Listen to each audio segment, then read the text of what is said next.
So we're gonna first do the centered zipper, and I already marked my pieces with the grain line out, and I'm gonna say this is my right side. So this is gonna be the facing side, the side that faces up.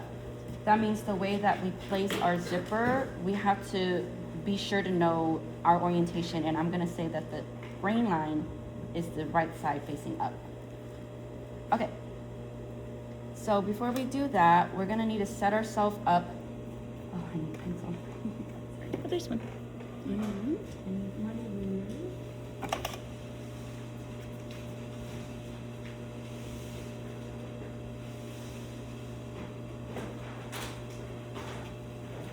We're gonna need to do a few things. So one is we're gonna mark notches. So notches are important because when we're attaching it, we wanna make sure it's really aligned. And sometimes at the top, you'll have like a folded edge or some other way that the zipper part is finished at the top. Not the zipper part, but like the opening part is at the top. So if you can imagine like the top of a dress, you'll have the zipper on the back, but then the top you need your seam allowance, right? You're gonna finish your neckline. So this first notch is just to kind of give us a space to finish off the top part. Now we're going to measure down 6 inches, about 6.5, let me see, which is essentially the length of the finished zipper. And the finished zipper is what the opening distance is. So for me, it's 7, but I'm gonna mark it at 6.5. I don't really need to go all the way down. So I'm gonna say 6.5 and put another marking there. That's gonna be my second notch. 6.5, that's my second notch. So either clearly mark it or use scissors to snip it a little bit. And transfer it on the other side as well.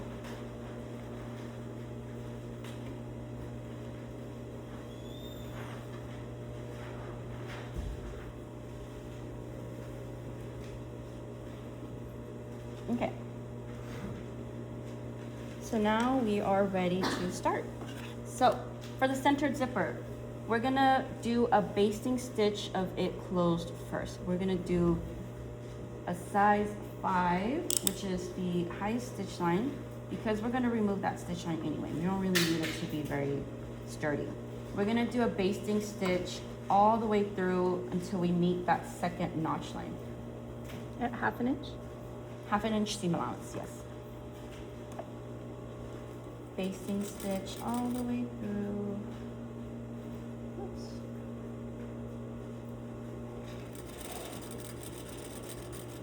Okay, so now I'm at my second notch.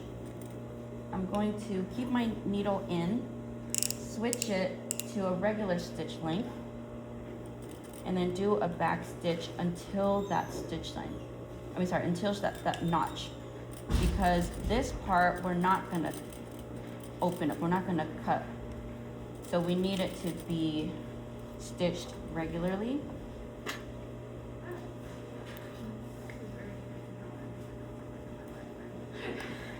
There's a lot of ways. These are just, techniques that have been helpful, and I think, yeah, it's a little bit excessive to be honest, but it's helpful if you want a nice, smooth, and clean zipper application. Okay, so then from here, we're gonna go to the iron. We're gonna press it. We're gonna press it so that it's nice and flat. Actually, do we have the iron open? Yeah. Let me just go do that real quick. Yeah.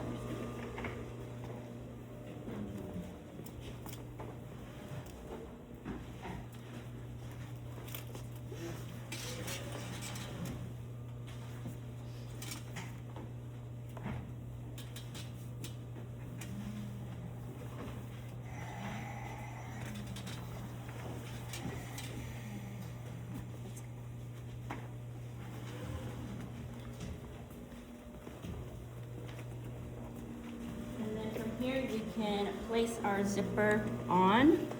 facing the wrong side. So now we have the wrong side facing up. We're going to face our zipper face down too, because if you can imagine, this is the back side, so you want the back side to face you. The way that we're lining it up, if you look at the top, there's a zipper stop at the top. That is gonna line up where our first notch is. So you can either do it below or above, really doesn't matter. I'm just gonna do it below. And using pins, pin it in place, or to keep it really secured, you can even do a hand basting stitch.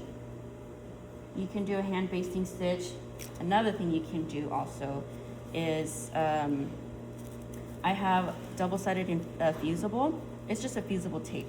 So you could cut what you need, whatever length your zipper is, and just iron it on so that you know your zipper is really attached, because when you're stitching it, it's gonna be hard to feel the move, like, you know, like make sure the zipper's in place. So having either a hand basting stitch or some sort of fusible, there's, I think, what is it called? Tape? No, fashion tape? I'm blanking out on what it's called, but it's just tape. It's washable tape. So you can just, like, you know, tape your zipper in place temporarily, and then like it can be washed out. But this is the one where you have to iron it on. I'm not gonna iron it on.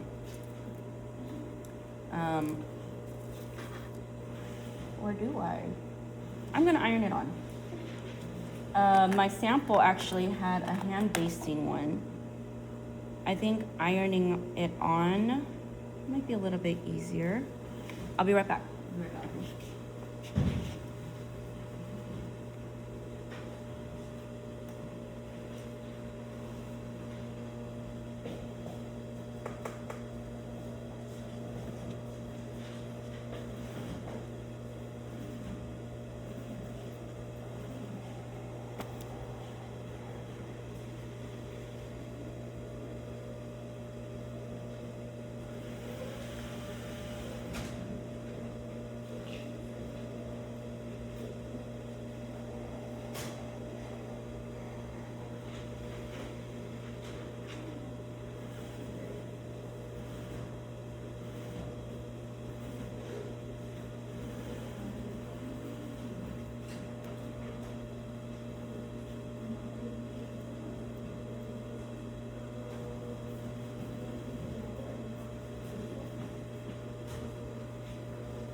So I've ironed it on, and it's not gonna stay very sturdily, that's the best way to say it, but it's only temporarily holding it in place. Now that the zipper's in place, I'm gonna actually cut away that stitch line. I only needed it so that when I taped it down, it is perfectly aligned to my fold.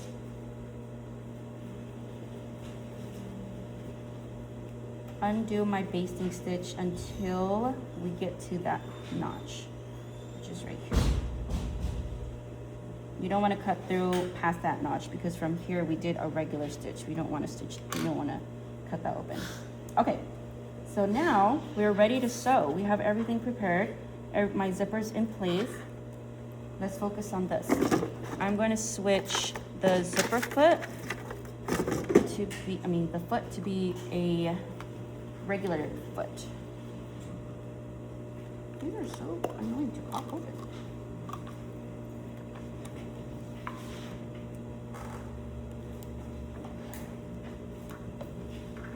And these. So the 3 feet that we need are the regular feet, the visible foot, and the third one is? It's only 2. The regular foot that I have, it has the foot part on either sides. So I just have 2 to show how it looks like. You basically have a left or a right zipper side, depending on which direction or which side of the zipper you're trying to sew along. There's another screw on this. Yeah, like you can make Why are do. these screws so tiny? We might want to turn. Do you want to turn the machine off? I know the screwdrivers are all too small. Yeah, I'm gonna break it. Oh, perfect. This one's better. better. I don't even really know why they have the small one. It's cute though, but it's not really doing the job. It's a performative. Yeah. I'm gonna keep this one. And I'm gonna put the regular foot here so that I know where it's at. And the reason, like, you guys would want to turn the machine off when you're putting this on is that accidents happen. Your foot or your chair could accidentally hit the pedal, and we just don't want anybody to get hurt. Okay, so from here then, we're going to stitch 1/4 away from the fold line that we folded and pressed.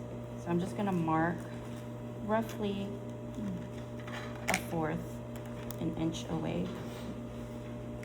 You can use the foot as a guideline as well, but I'm gonna unzip it and then stitch from the top going down.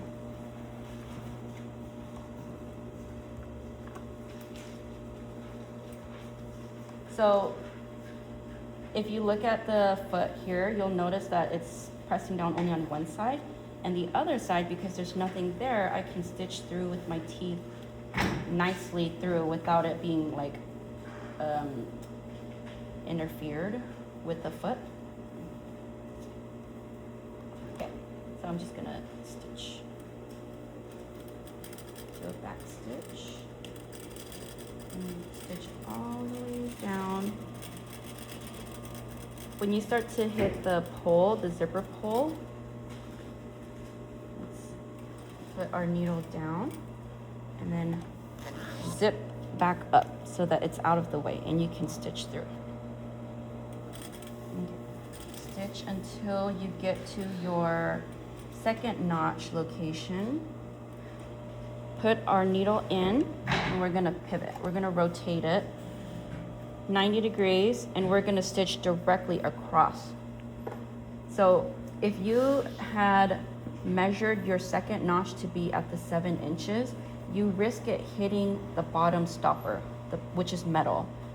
Very, very bad. It's gonna damage your needles. So I just give myself a little bit of space away from the zipper stop at the bottom. And I'm gonna stitch across the zipper.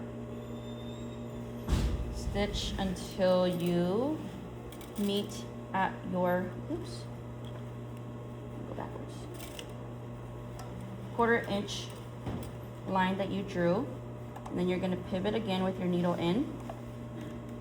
Stitch back up. And then when you get to your zipper pull again, you're just gonna open it up, get it out of the way, finish your stitch. Do your back stitch, and we're good.